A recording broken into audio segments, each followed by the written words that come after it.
Assalamualaikum warahmatullahi wabarakatuh. Perkenalkan, nama saya Jessi Ruth Claudia Tupamahu dengan NIM 151421114. Video ini saya buat untuk memenuhi tugas pada mata kuliah pengembangan kurikulum dengan dosen pengampu yaitu Ibu Nur Fadliah SPD MPD.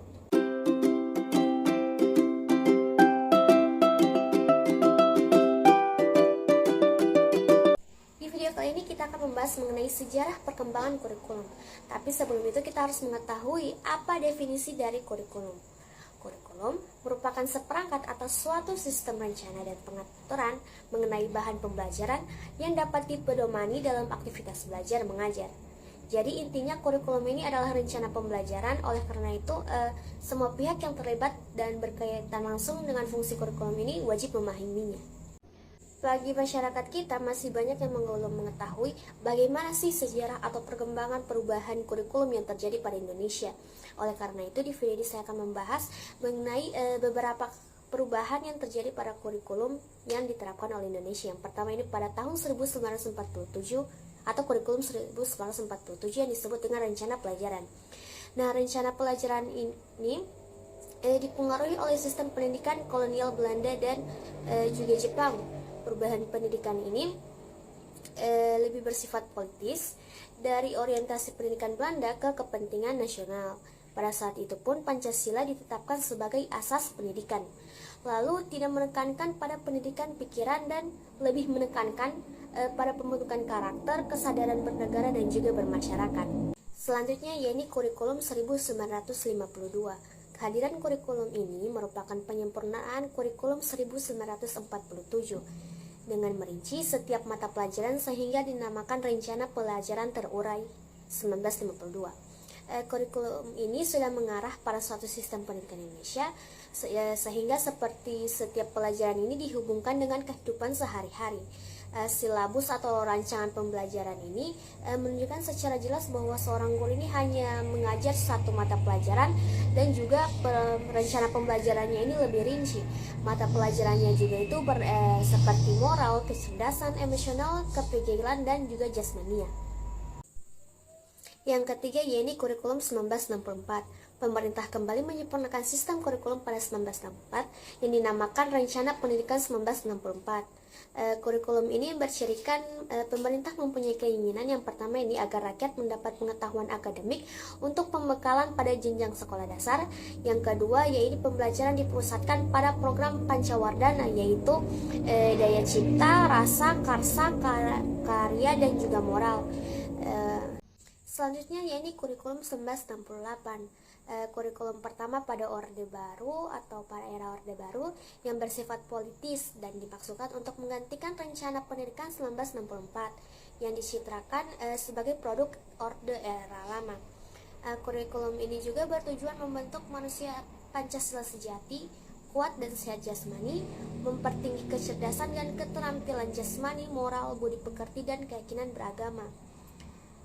Ciri dari kurikulum 1968 ini yaitu yang pertama ini muatan materinya itu bersifat teoritis, yang kedua tidak mengaitkan dengan permasalahan faktual yang ada di lapangan, dan yang ketiga yaitu isi pendidikan diarahkan pada kegiatan mempertinggi kecerdasan dan keterampilan serta mengembangkan fisik sehat dan juga kuat. Selanjutnya ini kurikulum 1975. Pemerintah menyempurnakan kurikulum 1968 pada tahun 1975. Kurikulum ini menekankan pendidikan lebih efektif dan efisien. Menurut Mucito, Direktur Pembina TK dan SD Departemen Pendidikan kala itu, kurikulum ini lahir karena pengaruh konsep di bidang manajemen MBO, Management by Objective. Metode, materi, dan tujuan pengajaran dirinci dalam prosedur pengembangan sistem instruksional atau PPSI, dikenal dengan istilah satuan pelajaran, yaitu rencana pelajaran setiap satuan bahasan.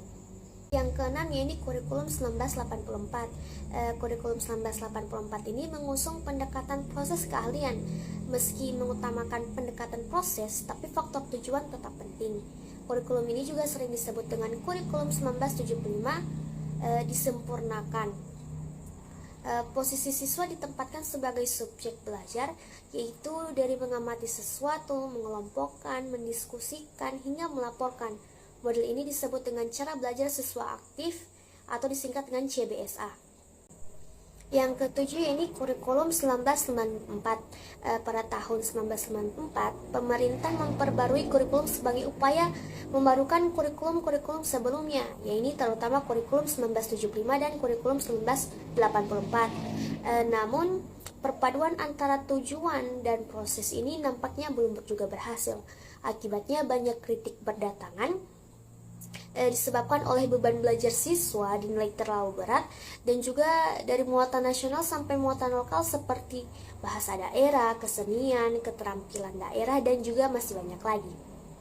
Yang kedelapan yaitu kurikulum 2004.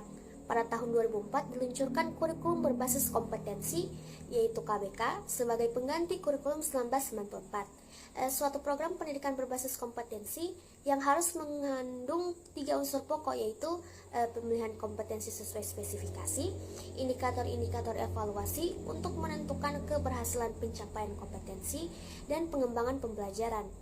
KBK ini tersebut mempunyai ciri-ciri yang menekankan pada ketercapaian kompetensi siswa baik secara individual maupun klasikal, berorientasi pada hasil belajar dan keberagaman. Kegiatan belajar itu menggunakan pendekatan dan metode bervariasi. Sumber belajar bukan hanya guru, tetapi juga sumber belajar lainnya yang memenuhi unsur edukatif.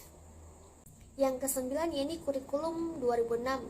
Kurikulum ini hampir mirip dengan kurikulum 2004. Perbedaannya ini hanya menonjol terletak pada kewenangan dalam penyusunannya, yaitu mengacu pada jiwa dari desentralisasi sistem pendidikan Indonesia. Pada kurikulum 2006 ini, pemerintah pusat menetapkan standar kompetensi dan kompetensi dasar. Guru dituntut mampu mengembangkan sendiri silabus dan penilaian sesuai kondisi sekolah dan daerahnya. Hasil pengembangan dari semua mata pelajaran dihimpun menjadi sebuah perangkat. Kurikulum ini juga dinamakan kurikulum tingkat satuan pendidikan yaitu KTSP. Selanjutnya ini kurikulum 2013. Kurikulum ini adalah pengganti kurikulum KTSP. Kurikulum 2013 ini memiliki 3 aspek penilaian, yaitu aspek pengetahuan, keterampilan, sikap, dan juga perilaku. Dalam kurikulum K13 ini terdapat di dalam materi ini pembelajaran terdapat materi-materi yang dirampingkan dan juga materi yang ditambahkan. Materi yang dirampingkan ini seperti contohnya pada mata pelajaran bahasa Indonesia, IPS, PPKN, dan sebagainya. Sedangkan materi yang ditambahkan yaitu adalah materi matematika. Jadi tadi itulah sejarah perubahan kurikulum yang tertulis. Stop. Kita ketinggalan lagi 2 kurikulum, yaitu yang pertama adalah kurikulum darurat. Nah, kurikulum darurat ini sempat digunakan oleh pemerintah Indonesia yang merupakan kebijakan yang diambil pemerintah melalui Kementerian Pendidikan dan Kebudayaan untuk meringankan kesulitan belajar selama pandemi COVID. Nah, awal COVID pada tahun 2020 ini Indonesia menggunakan kurikulum darurat ini. Lalu yang kedua yaitu yang terakhir yang kita gunakan sekarang yaitulah kurikulum merdeka. Nah, kurikulum merdeka adalah kurikulum dengan pembelajaran intrakurikuler yang beragam di mana konten akan lebih optimal agar peserta didik memiliki cukup waktu untuk mendalami konsep dan menguatkan kompetensi. Guru memiliki keleluasan untuk memilih berbagai macam perangkat ajar atau pembelajaran sehingga pembelajaran ini dapat disesuaikan dengan kebutuhan belajar dan juga minat peserta didik. Jadi itulah perubahan atau sejarah perkembangan perubahan kurikulum yang terjadi di Indonesia. Lebih dan kurangnya saya mohon maaf. Wabillahi taufiq wal hidayah. Wassalamualaikum warahmatullahi wabarakatuh.